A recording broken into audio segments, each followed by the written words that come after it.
Welcome back. In June starts the absolute tsunami of Japanese RPGs being released here in the West for the PlayStation 4. With Atelier Sophie, Grand Kingdom, Odin Sphere, Sword Art Online, and of course my favorite, Star Ocean. I just cannot wait to get my hands on all those games. But the PS4 already has a good library of actually excellent RPGs. And I thought, you know what, I'm gonna make a top 5 best RPGs for the PS4 that you can buy right now. Now we start off with number 5, this Gaia 5. This is an excellent, maybe one of the best tactical RPGs that you can buy, definitely for your PS4.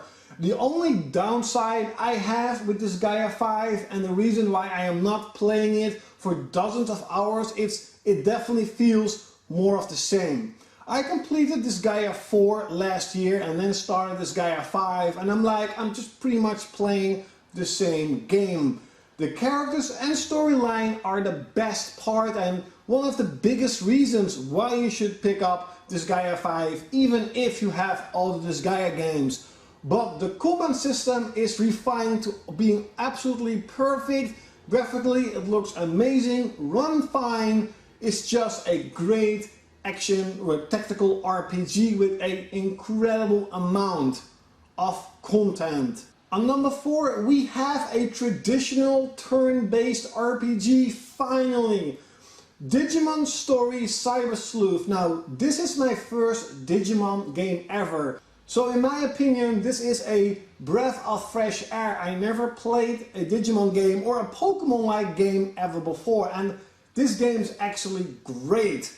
I was blown away that this is a Vita port. It looks incredible. It actually looks better than most PS3 RPGs. It runs fine, has a shit ton of Digimons you can collect and upgrade and transform into bigger Digimons. The story is okay-ish, the character design is awesome, the music is definitely great, but the gameplay is old school turn-based at its best. It is a bit simple, it is maybe a little bit easy, but if you're wondering where are all those turn-based RPGs, look no further and buy Digimon Story CyberSleuth. On number 3 we have another new entry in the Western library of RPGs. Sword Art Online Last Song is the first Sword Art Online game being released here in the West. Physical, there's also another one digital, and that has a different combat system.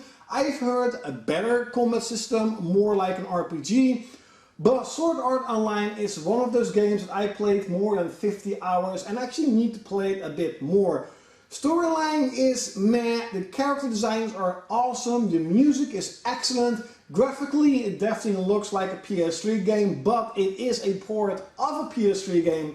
At the end of the year, Sword Art Online Revelations is coming out for the PS4, and the PS4 is the main focus, and that game looks absolutely amazing. I will put some screenshots here of the next game coming out at the end of the year.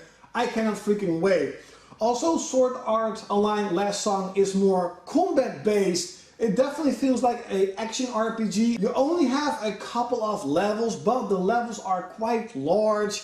There's also an online mode that plays like Monster Hunter. You have a shit ton of content of upgrading your equipment, a huge amount of characters you can play with. It's just a great RPG. It's also available for the Vita, but it has some frame rate issues this game does not have. I am happily blown away by Sword Art Online Last Song. It is a solid, good RPG. On number 2 we have Dragon Quest Heroes, one of my favorite games at the moment for the PS4. Yes, it does have the battle system of Dynasty Warriors, but that's about it. It has a big, interesting storyline, has amazing characters, of course, from the Dragon Quest games. It actually looks really good. I was blown away by how good and clean the graphics are for this game. The combat system is fast and fluid, and every character has its own magic and its abilities. You have a shop that you can upgrade your equipment, buy new equipment, you have unlockables, you have things you can collect, and you can get special items, special gear. Dragon Quest Heroes is a must-have if you love RPGs.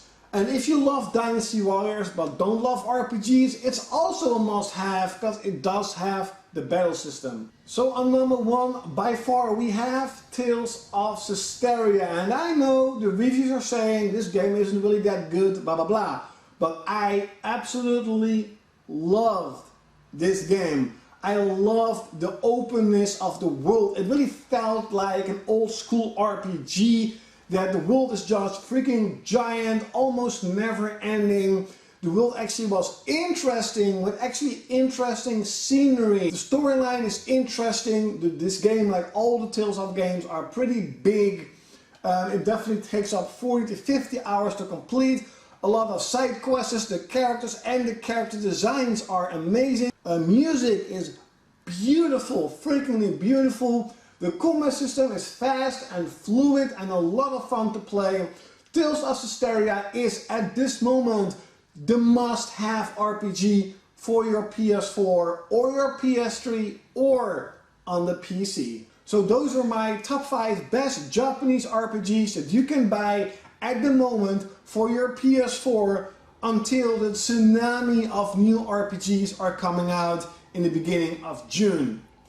Definitely leave it in the comments below. What is your top 5 RPGs, or what is your best RPGs you have at the moment for your PS4?